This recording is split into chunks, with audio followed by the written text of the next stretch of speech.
자, 오늘은 최단거리 구하는 방법에 대해서 한번 설명을 드려보겠습니다. 자, 이제 이 도형 문제가 나오면서 최단거리 구하는 문제가 나왔는데요. 얼핏 보면 그림 문제이기 때문에 좀 쉬워 보일 수는 있지만은, 이 그림을 잘 보시면 이 정육면체 4개가 빠져 있죠. 그렇죠? 빠져 있기 때문에 조금 어려운 문제긴 해요. 자, 문제부터 한번 읽어볼까요? 오른쪽 그림은 크기가 같은 정육면체. 자, 크기가 같은 정육면체예요. 23개를 쌓아 올려 만든. 그러니까 지금 원래대로 하면은 정육면체가 몇 개가 들어가야 돼요? 원래대로 하면. 자, 이 그림부터 볼까요? 정육면체.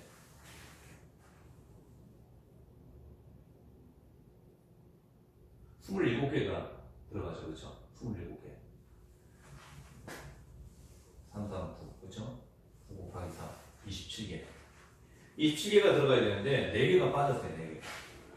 자, 요거는 이제 음영을 이제 표현했는데요.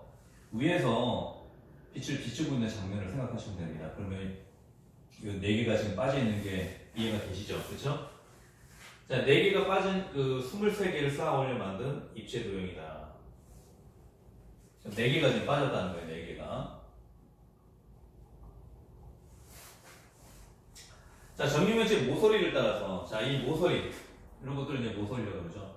모서리를 따라서 꼭지점 A에서 꼭지점 B까지. 자, 이 B까지 가는 최단거리로 가는 경우의 수를 구하시오. 최단거리. 자, 거리는 거리인데 최단거리가 나왔어요. 최단거리라는 게 뭐예요?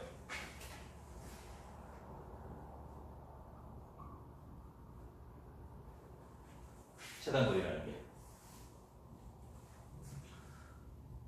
지름길로 가라는 얘기죠. 지름길. 그렇죠? 돌아서 가지 말고 지름길. 자, 그러니까 결국에는 자, A에서 B까지 이렇게 있을 때 똑바로 가라는 얘기예요. 똑바로. 근데 예를 들어서 이렇게 갔다가 다시 뒤로 갔다가 다시 앞으로 오고, 아니면 옆으로 갔다가 뒤로 갔다가 다시 앞으로 오고, 이런 패턴으로 가지 말라는 얘기예요. 그러니까 무조건 옆으로 가는 것까지는 괜찮지만 뒤로 가거나 다시 앞으로 오거나 이렇게는 하지 말라는 얘기죠. 그러니까 A에서 이렇게 출발했어요. 자, 출발해서 이렇게 가는 거죠.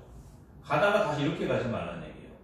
그러니까 B의 입장에서 보면은 더 멀어지는 거죠. 그렇죠? 자, 이렇게 갔어요. 이렇게 갔다가 이렇게 갔어요. 다시 이렇게 돌아오면 안 된다는 얘기예요. 그게 최다거리의 개념이거든요. 그러니까 무조건 앞으로 전진하는 거였죠. 앞으로 전진. 앞으로. 자, 근데 여기서 이렇게 했다가 이렇게 갔다가 이렇게 가면 안 된다는 거죠. 그렇죠? 그래서 최단거리라는 것은 무조건 앞으로, 목적지 B의 입장에서 보면은 점점 가까워지는 쪽으로 가는 그 개념을 얘기하는 겁니다. 그래서 최단거리라고 하면은 똑바로 앞으로 가는 걸만 생각하면 되기 때문에 뒤로 가거나 왔던 길 다시 또 가거나 그렇게 하면 이제 중복이 되거나 그러면 안 된다는 개념이죠. 그래서 최단거리 개념은 이제 그렇게 이해하시면 되고, 그 다음에 이 최단거리 구할 때 특히 이게 이제 정육면체 같은 도형이 나와가지고 문제를 풀 때는요, 우리가 이제 그 경우의 수 따질 때 보통 이제 가로 길이를 A라고 보고 세로 길이를 B라고 보고, 자, 여기 이제 측면이죠. 측면. 그렇죠? 측면에서 옆으로 이렇게 가는 그거는 이제 C라고 이제 보통 개념을 개념을 정하고 요 A, B, C를 이제 나열하는 방법을 그렇게 해서 이제 문제를 풀어 나가면 돼요. 자, 그래서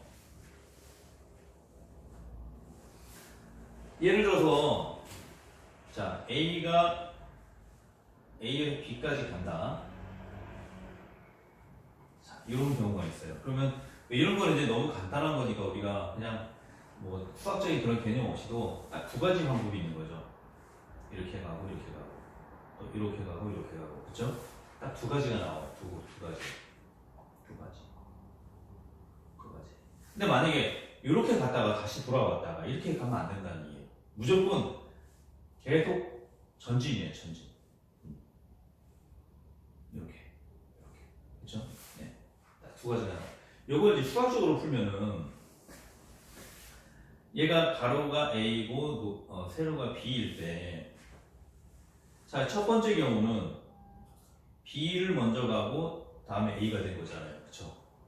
그리고 두 번째는 A가 먼저 가고 B가 그 다음이잖아요. 그쵸? 그래서 두 가지가 나온 거거든요.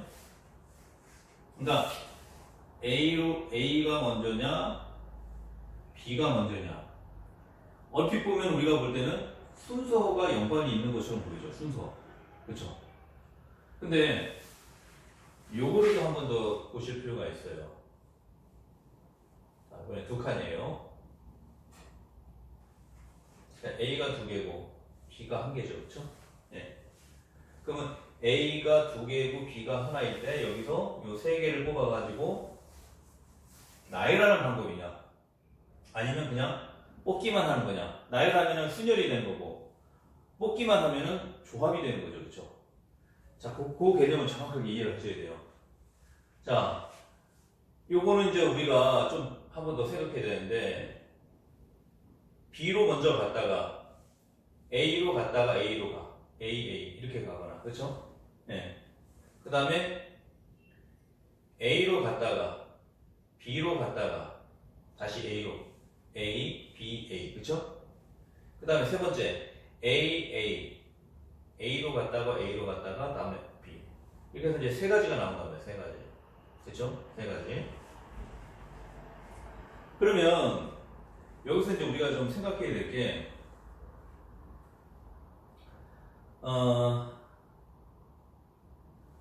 요 첫 번째 A가 두 번째 A하고 우리 지금 같은 A라고 지금 보고 있잖아요. 그렇죠?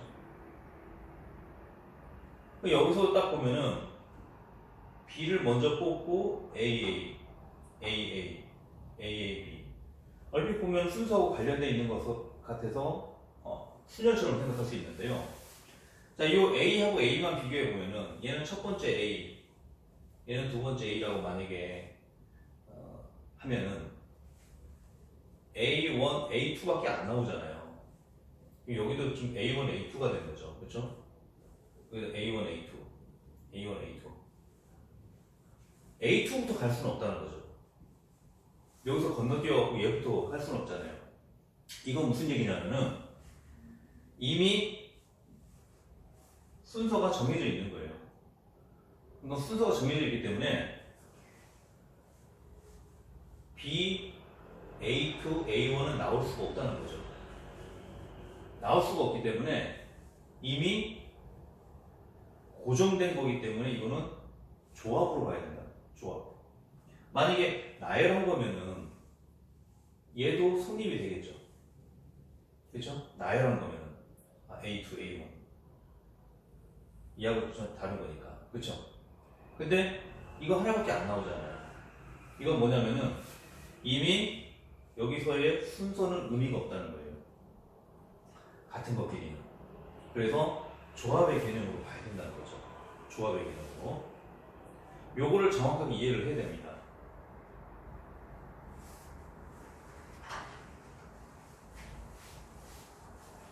자, 그럼 이제 본격적으로 문제를 풀어볼게요.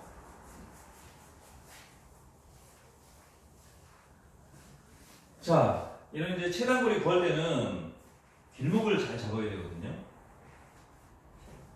점을 잘 찍어야 돼요. 선생님이 이제 미리 점을 찍어놨는데, 요거는 이제 우리가 문제 풀 때는요, 이 문제가 똑같이 나오진 않잖아요. 그죠? 다르게 응용돼서 나올 수 있을 때 그럼 어떻게 적용해야 되는지 그러기 위해서는 이 모범 답안에 있는 점들만 생각하면 안 되고요. 각자 점을 다 찍어봐야 됩니다. 점을 찍어보고 아 여기는 왜 안 될까? 여기는 왜 될까? 이거를 자꾸 고민해야지 응용력이 생기는 거예요.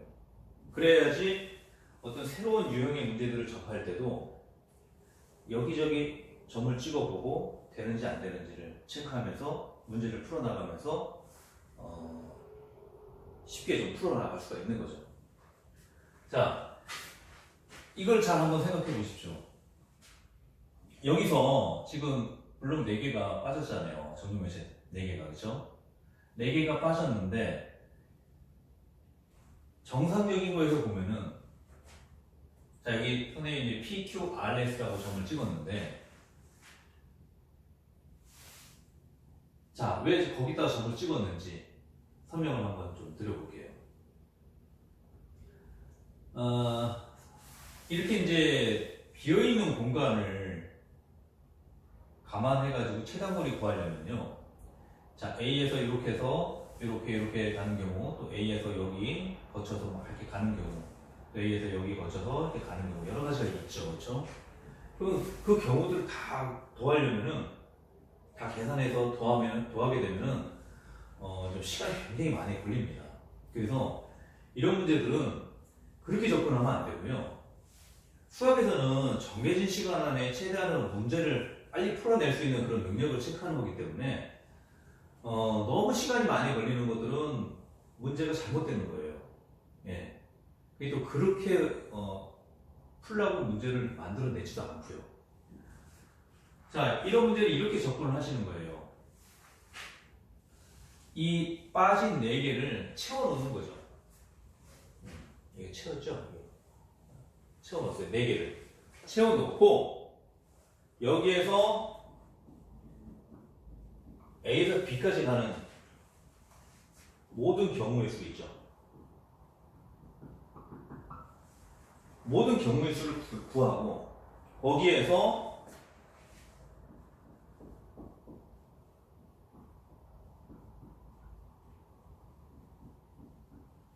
자, PQRS 선생님이 점을 찍어놨는데 미리 찍어놨는데요. PQRS를 거쳐가는 경우 빼주면 되죠. 그렇죠? 이렇게 빼주면 된다는 거예요.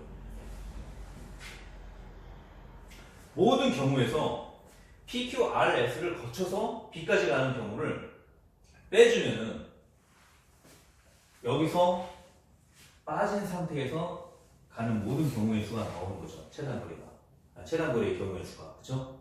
이해되셨어요? 자, 그렇게 해서 이제 문제를 풀어나가야 됩니다. 자, 이제 그 다음에 이제 이걸 이해하셨으면은 그 다음에는 이제 왜 PQRS를 저기다 점을 찍었는지 그걸 이제 또 이해를 해야 되겠죠. 아무데나 찍으면 되는 건가요? 그렇지 않죠. 자, 이 빠진 4개를 거쳐서 가야 되니까 자, 여기다가 만약에 P를 찍어볼까요? 여기다가 P를 찍으면은 이렇게 해서 이 빠진 블록 거치지 않고 B로 갈 수 있는 방법들이 있잖아요. 그쵸? 만약에 P를 여기다 찍으면 그쵸? 여기다가 P를 찍으면 이렇게 해서 요 빠진 블록을 거치지 않고 B까지 갈 수가 있잖아요. 그렇죠? 그래서 요 빠진 블록 여기를 거쳐서 가는 경우는 P를 여기다가 둬야 된다. P. 마찬가지로 여기다가 Q. 마찬가지로 R, S. 여기는 오로지 뭐예요? A에서 P까지, A에서 Q까지, A에서 R까지, A에서 S까지 가는 경우가 뭐예요? 이 빠진 블록을 거쳐서 가는 경우잖아요. 그렇죠? 근데 만약에 P를 이쪽에다 놔두고 여기다가 놔두고 여기다가 놔두고 여기다가 놔두고 여기다가 놔두고 경계선에다 놔뒀다. 이런 것들은 뭐예요? 이 빠진 거를 거치지 않고도 갈 수 있는 방법이죠. 그렇죠? 이 빠진 거를 거치지 않고도 예를 들어서 여기다가 P를 찍고 여기다가 Q를 찍고 여기다 R, S, 뭐 T 점을 찍어도 여기는 뭐예요? 이 빠진 블록하고 경계선에 있는 그런 대각선들이기 때문에 모서리이기 때문에 전혀 관계가 없는 거죠. 요걸 잘 이해하셔야 됩니다. 그러니까 점을 아무데나 찍으면 안 된다는 얘기예요. 이런 데는 중립이잖아요. 요 빠진 블록을 거치지 않고도 가는 방법이잖아요. 그렇죠? 그러니까 여기다가 점을 찍으면 안 된다는 거예요. 이런 데다가 점을 찍으면 안 된다. 근데 요 PQR에서 점 찍은 거 요건 어때요? 무조건 요 빠진 블록을 거쳐서 가는 방법이잖아요. 그렇죠? 이해되셨어요? 자, 그 다음에 이제 TU는 왜 이렇게 결정을 했는지 그걸 또 이제 문제 풀면서 설명을 드릴게요. 자, 그러면 여기서 A에서 B까지 가는 모든 경우는 어떻게 구할까요? 자, 가로는 A라고 놓고 세로는 B라고 놓고, 자, 옆에 측면에 옆으로 가는 거는 이제 C라고 이제 가정을 했을 때 각각 3개씩 있죠. A 3개, B 3개, C 3개, 그쵸? 자, A 3개, B 3개, C 3개, 그쵸? 그렇게 해서 총 9개가 있단 말이에요. 그러면 9개를 나열하는 방법이죠. 9팩토리얼. 그쵸? 9개를 나열하는데 A도 3번 있고 B도 3번 있고 C도 3번 있죠. 이것들은 뭐예요? 아까 조합이라고 그랬죠. 그쵸? 조합이기 때문에 나눠줘야 돼요. 3팩토리얼, 3팩토리얼, 3팩토리얼. 그쵸? 예, 나눠줘야 됩니다. 요것만 좀 제대로 이해하셔야 돼요. 그러면 자, 9팩토리얼은 9 곱하기 8 곱하기 7 곱하기 6 곱하기 5 곱하기 4 3팩토리얼 이렇게 되죠. 그쵸? 3팩토리얼 하나 없어지죠. 일단 3팩토리얼은 3 곱하기 2 곱하기 1이니까 이것도 3 곱하기 2 곱하기 6 없어지죠. 6. 그쵸? 예. 그 다음에 3하고 9 없어지죠. 약분되고 2하고 8하고 3 약분되죠. 그쵸? 그러면 자 3, 4, 10이고 그쵸? 곱하기 7 곱하기 5, 4, 20 자 7은 7, 7, 14, 84죠? 84 곱하기 20 자 이거 뭐 계산하는 건 여러분들이 알아서 잘 하시면 되고 그래서 1680개가 나옵니다. 1680개 28에 16 248 그쵸? 1680개 자 그래서 전체 경우가 1680개가 나와요. 자 전체 1680 그 다음에 PQ, RS를 거치는 경우 그거는 이제 빼주라고 했죠. 그쵸? PQ, RS를 거치는 경우는 이제 각각 따로 이제 구해줘야 돼요. 자, 전체가 1680이에요. 자, 지면상 지우도록 하겠습니다. 자, 그러면 이제 하나하나씩 이제 따져주는 거죠. 자, 일단 PQ, RS 점 찍는 거를 일단 설명을 드렸으니까 그거는 이제 정확하게 좀 이해를 하시고 자, 그럼 이제 구도를 짜는 거죠. 어떻게 짜요? A에서 P를 거쳐서 B로 가는 경우, 그쵸? A에서 Q를 거쳐서 B로 가는 경우 A에서 R을 거쳐서 B로 가는 경우 A에서 S를 거쳐서 B로 가는 경우 네 가지 경우가 나오죠. 그렇죠? 네 가지 경우. 이 네 가지 경우를 이제 따져줄 때 중복되는 것들을 이제 또 빼줘야 되는 그런 하나 또 어려운 점이 있긴 한데 자 한번 해볼까요? 자 A에서 P까지 가면은 어떻게 됩니까? A가 2개고 B가 3개잖아요. 그쵸? 그럼 전체가 5팩토리얼이죠. 5팩토리얼. 그쵸? 5팩토리얼. 근데 A가 2개니까 2팩토리얼. B가 3개니까 3팩토리얼 이렇게 된단 말입니다. 그 다음에 A에서 P로 간 다음에 P에서 B로 가게 되면은 자 보세요. 이제 이런 거 잘 생각해 보세요. P에서 B로 갈 때 S를 거치기도 하고 Q를 거치기도 하고 R을 거치기도 하죠. 그쵸? 이런 경우들이 있기 때문에 나중에 한 번 더 고민을 해야 된다는 거예요. 그냥 P에서 바로 B로 가는 게 아니라 S나 Q, R 다 한 번씩 거치게 됩니다. 거치게 되는 경우를 나중에 감안해가지고 그걸 좀 빼줘야 되겠죠. 그렇죠? 자, 그래서 연속 동작으로 여기서 A에서 P로 간 다음에 P에서 B로 가는 게 연속으로 일어나는 그런 경우잖아요. 그렇죠? 좀 생각했다가 좀 쉬었다가 그 다음에 가는 게 아니잖아요. 연속으로 일어나는 상황이죠. 곱하기가 되죠. 곱하기가 되는데 자 여기서 보세요.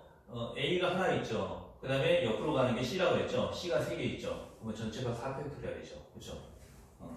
그 다음에 A가 하나니까 1팩토리얼. 그렇죠? 그 다음에 C가 3개니까 3팩토리얼 나눠줘야 되겠죠. 자, 우리 보통 이제 해설지에는 1팩토리얼을 잘 안 써줘요. 근데 엄밀하게 말하면 써줘야 돼요. 왜냐? 개념이 들어가 있잖아요. 근데 만약에 이게 빠져버리면은 1팩토리얼 개념이 물론 1이기 때문에 곱하나 말하긴 하지만 개념 자체가 빠져버리면은 그냥 이거 뭐지? 왜 3팩토리얼 보내 4팩토리얼이지? 이렇게 이제 생각할 수가 있단 말이죠. 자, 이렇게 이제 계산하게 되면은 자, 5팩토리얼은 5 곱하기 4 곱하기 3팩토리얼이죠. 3팩토리얼 약분되고 2팩토리얼은 2 곱하기 1이니까 약분돼서 10이 되는 거죠. 10. 그쵸? 10. 그 다음에 4팩토리얼은 4 곱하기 3팩토리얼이니까 3팩토리얼 없어지죠. 2팩토리얼은 계산할 필요 없는 거고 곱하기 4에서 40개가 나옵니다. 40. A에서 P를 거쳐서 P에서 B로 가는 경우가 40개가 나옵니다. 40개. 자, 그 다음에 두 번째. 자, 이번에는 A에서 Q를 거쳐서 가는 경우예요. 자, 여기서 이제 좀 생각해야 될 게 A에서 P로 가다가 P에서 Q로 갈 수 있는 방법